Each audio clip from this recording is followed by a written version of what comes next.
So in this video we're going to look at using the Zotero browser extension.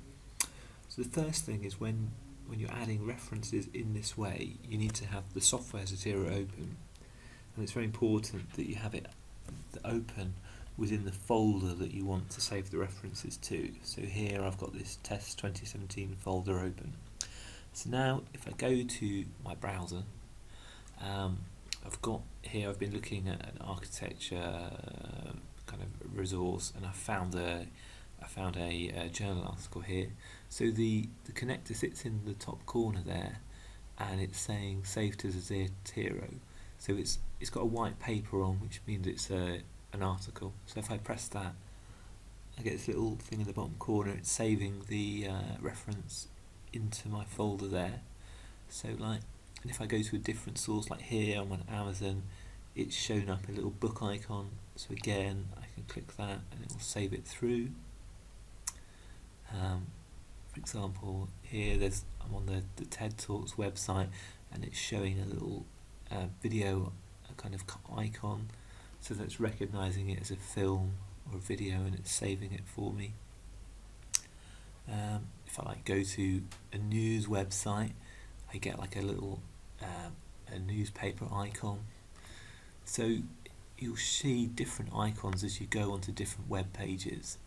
If you ever see an icon like this is just, this blue page means it's a web page. But as you can see, this is actually a YouTube video. Sometimes you'll get this blue page, so it will try and save it as a web page. But what you can do is, if you refresh the screen, it might be that it just hasn't kind of loaded properly.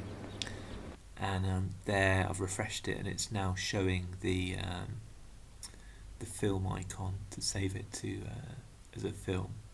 But if you get that blue icon, if when you refresh the page it doesn't change, it just means that you'll have to probably add some of the details in yourself. But if I go now back to the Zotero library, I can see that I've got my references saved here. I've got 2 video recordings, a newspaper, journal article, and a book. So it's always important just to double check the information in there, just to make sure you've got all the fields and everything correct.